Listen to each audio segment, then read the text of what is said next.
जयपुर में एक व्यक्ति रहते थे, उनका नाम था घाटम। घाटम नाम था।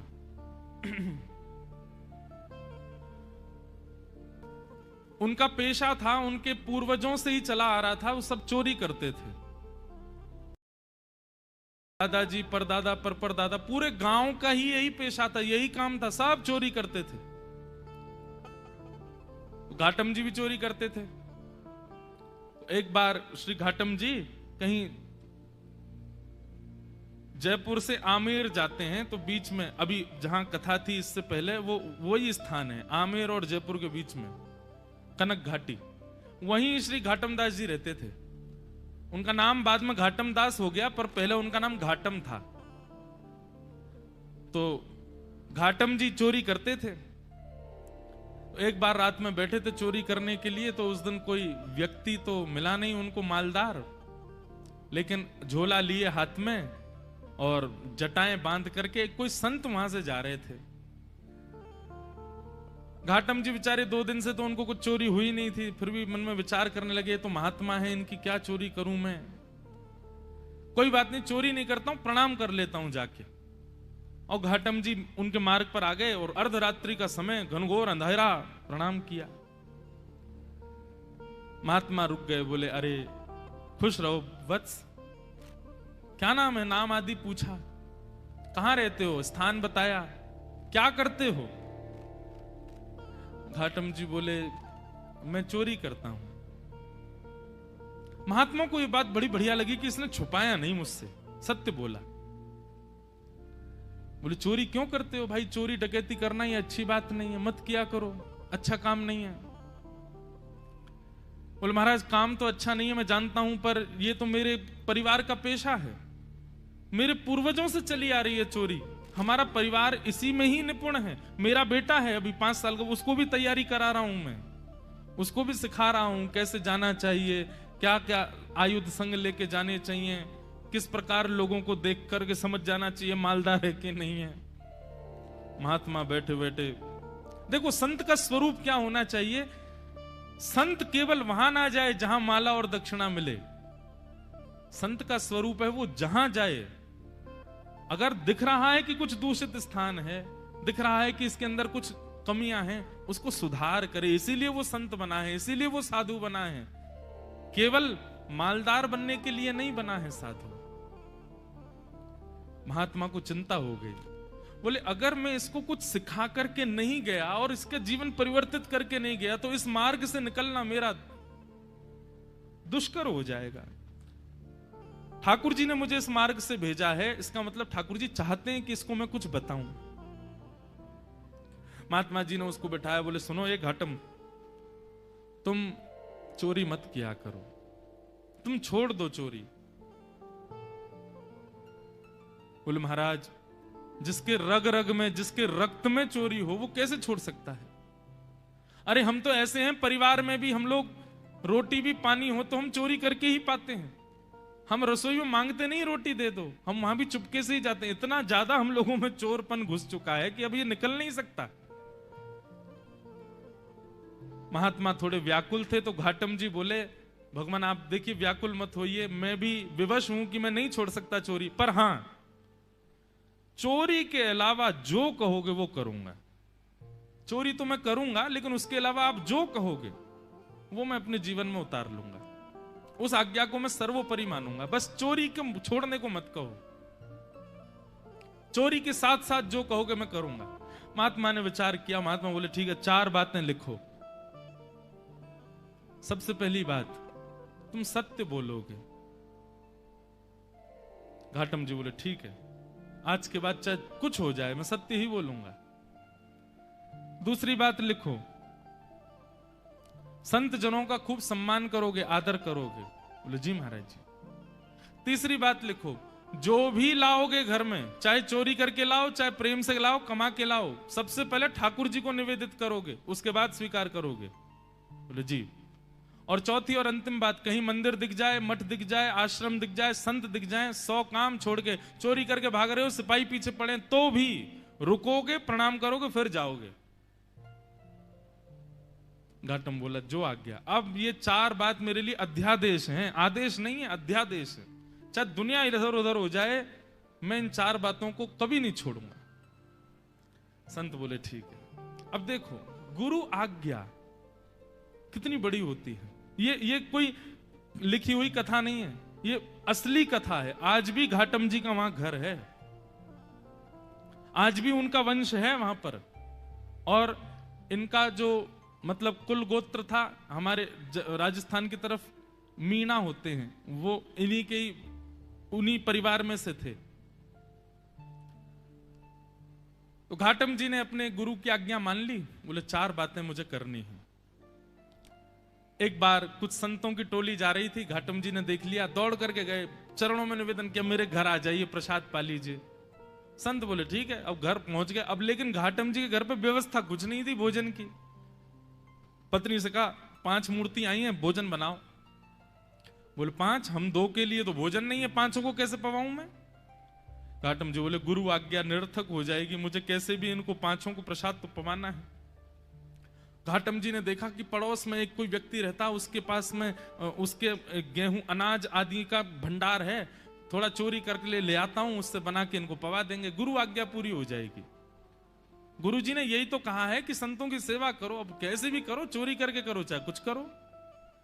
दौड़ करके गए, वहां से कुछ अनाज आदि ले आए, घर पर ला करके प्रसाद बनवा करके पवा दिया। घाटम जी की चिंता हो गई कि आज सवेरे बारिश हुई थी और मैं चोरी करके लाया हूं तो निश्चित मेरे पैरों के चिन्ह बन गए होंगे, और उसको यदि पता चल गया कि मैंने चोरी किया, वो घर आ जाएगा, मुझे पकड़ करके ले जाएगा, आदि आदि मन में ये विचार करने लगे। लेकिन मैंने तो गुरु आज्ञा के वश होकर के किया ना। इतने में ही वर्षा हो गई, आंधी तूफान आया और सब उनके चरण चिन्ह आदि मिट गए। तो उनको ये अटूट विश्वास हो गया कि मैंने गुरु आज्ञा मान करके पूर्ण किया, तो ठाकुर जी मेरी सहायता कर रहे हैं, मेरे रक्षक बने हुए। घाटम जी का जीवन ऐसे चलने लगा। गुरु पूर्णिमा का समय था। घाटम जी ने मन में विचार किया, मेरे गुरु ने मुझको सब कुछ प्रदान किया, इस बार गुरु दक्षिणा के रूप में ऐसी कोई वस्तु या इतना धन कुछ दूं गुरुदेव के यहां कि वर्षों तक भी अगर मेरे यहां से सेवा ना जाए तो गुरु जी को दिक्कत ना हो, मेरी तरफ से ऐसा रहे कि हाँ परिपूर्ण हो गई सेवा। उसके लिए एक बड़ी चोरी कर लेता हूं, उसके बाद फिर मैं धीरे धीरे छोड़ ही दूंगा। एक बड़ी चोरी करता हूं, उससे जो धन आएगा गुरुदेव को दे दूंगा। और घाटम जी ने विचार किया क्या चोराऊं। तब उन्होंने विचार किया, बोले कि यहां आमेर का जो राजा है, इसके घोड़े बड़े कीमती हैं और उनमें भी एक काला अश्व है, काला घोड़ा है, वो सबसे ज्यादा कीमती है, ऐसा पूरे भारत में नहीं है। यदि उसको मैंने चोरी कर लिया और उससे जो धन आएगा वो यदि मैंने गुरुदेव को दिया तो आजीवन मुझे जितना देना चाहिए उतना एक बार में ही दे दूंगा मैं गुरुदेव को। तो गुरुदेव के यहां गुरु पूर्णिमा की सेवा मेरी तरफ से होती रहेगी। घाटम जी चोरी करने के लिए जा रहे हैं। एक सामान्य से घोड़े पर बैठ करके घाटम जी और सीधे राजभवन में प्रवेश कर रहे हैं। मुख्य द्वार से ही प्रवेश करने लगे तो द्वारपालों ने रोका, ए कहां जा रहे हो, क्या नाम है तुम्हारा? बोले घाटम। कहां जा रहे हो? बोले चोरी करने जा रहा हूं, झूठ नहीं बोलना है, गुरुदेव ने मना किया है। तो द्वारपालों ने मन में विचार किया, ये जरूर राजा का कोई गुप्तचर है, राजा का कोई बहुत घनिष्ठ व्यक्ति है, हमने इसको रोक दिया है, इसका परिचय पूछने, इसलिए बुरा मान गया, बुरा मान करके कह रहा है चोरी करने जा रहा हूं। ए भाई सुनो, द्वार खोल दो, ये कोई राजा का परिचित व्यक्ति होगा, ऐसे कौन बोलता है चोरी करने जा रहा हूं। द्वार खुल गए, वो भीतर प्रवेश कर गए। भीतर प्रवेश करके घुड़साल में गए, वहां सबसे महंगा घोड़ा जो काला अश्व था उसको खोल लिया, बैठ गए, लेकर के बाहर आने लगे, खुले में ही सबके सामने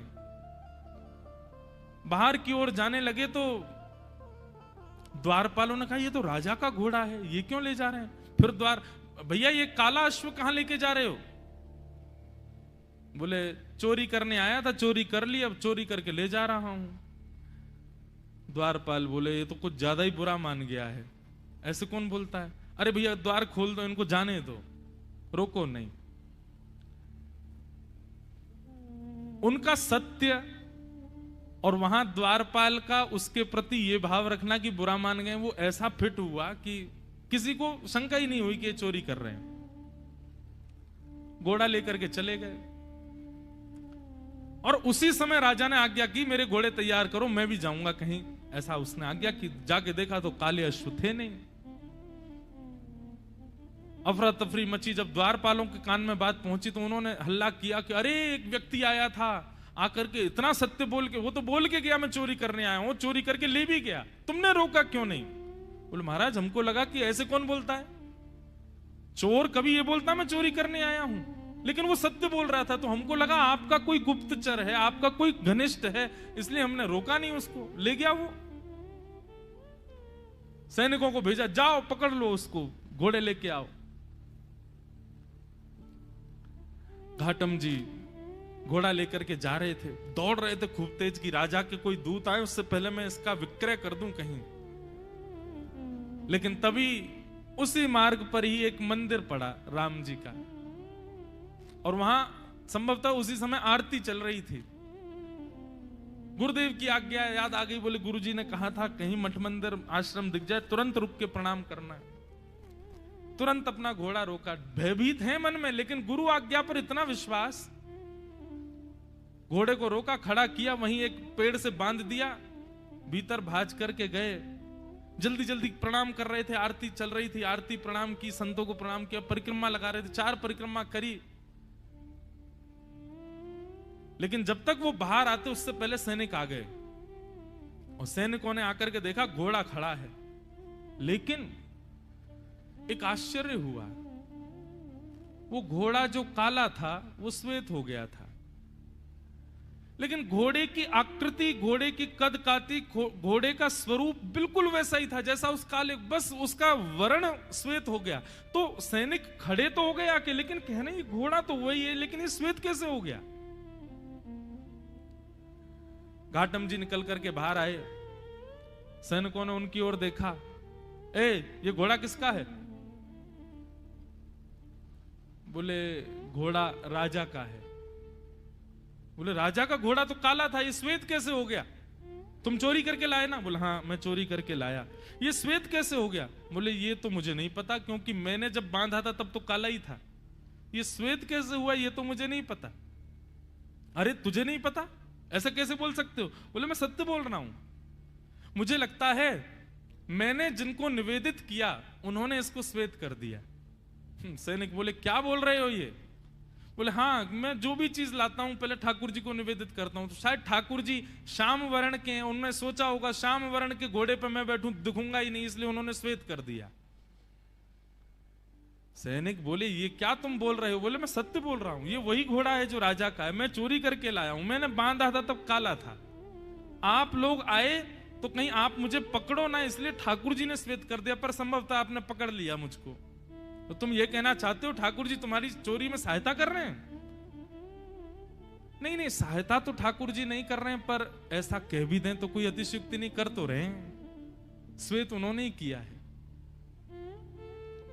बोले इसकी बातें हमें समझ नहीं आ रही, इसको पकड़ के राजा के पास ले चलो। राजा के पास ले गए। राजा ने जब घोड़ा देखा, राजा खुद आश्चर्य, बोले ये है तो मेरा ही घोड़ा, पर ऐसा भी नहीं कि इस पर कोई रंग लगाया हो, इसका वास्तविक रंग श्वेत कैसे हो गया? घाटम जी से पूछा, घाटम जी बोले मैं सत्य बोल रहा हूं, आप लोग मान नहीं रहे हैं, मैं ठाकुर जी को निवेदित करता हूं, जो भी चुराता हूं मैंने ठाकुर जी को निवेदित किया, उनको नहीं भाया होगा काला, इसलिए गोरा कर दिया। घाटम जी की बात पर किसी को विश्वास नहीं हो, तब राजा बोला एक तरीका है, यदि तुम्हारी बात में इतनी सत्यता है कि ये वही घोड़ा है, तो मेरे घोड़े के गाल के पास में एक मस्सा है, यदि वो मस्सा इसके हुआ तो मैं समझ जाऊंगा कि भगवान तुम्हारी सहायता करते हैं, तुम्हारी गुरु आज्ञा ही तुम्हारी सहायता करती है, तुम जो करते हो सब, और मैं तुमको छोड़ दूंगा। राजा ने जाकर के घोड़े की नार पर जब बाल हटा करके देखा तो वो मस्सा बिल्कुल वैसा ही था जैसा एक काले घोड़े के था, वही घोड़ा। राजा से विश्वास नहीं हुआ नेत्रों पर। उसी समय चरणों में गिर गया। बोले महाराज, आपके गुरु आपके बने रहें, पर आज से मेरे गुरु आप हैं। आप चोरी चकारी छोड़िए, सारे काम छोड़िए, आज से आप मेरे दरबार के राजगुरु हैं। आपकी गुरु आज्ञा इतनी प्रतापशाली कि आप एक चोरी का कृत्य करते हैं, उसमें भी ठाकुर जी सहायता करते हैं आपकी।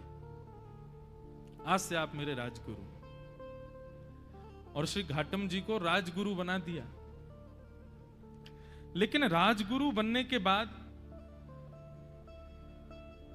घाटम जी को बड़ी आत्मग्लानि हुई।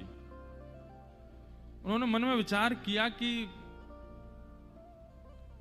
मैंने गुरुदेव की आज्ञा मानकर के अपने दुष्कृत्य को नहीं छोड़ा, उसका यह परिणाम हुआ कि आज मैं एक राजगुरु बन गया। यदि मैंने अपने कृत्य भी सुधार लिए होते, सदकृत्य किए होते, तो आज ठाकुर जी मुझको मिल गए होते। तो घाटम जी ने अपनी राज पदवी का त्याग कर दिया, और राज पदवी त्याग करने के बाद वो सामान्यतया एक सामान्य व्यक्ति की तरह अपना जीवन जीने लगे, गुरु आज्ञा पालन करके। और श्री घाटम दास जी, उनके पद हैं बड़े सुंदर। उनका एक पद है, उसमें कहते हैं ठाकुर जी को कि हे ठाकुर जी, पहले तो मैं यूं ही खाता, अब तो ना कर खावा छा। ठाकुर जी, पहले तो मैं ऐसे ही खा जाता था, पर अब तो मैं स्नान करके पाता हूं प्रसाद। गल में माला, माथे पे तिलक, थारे निमित्त लगावा छा।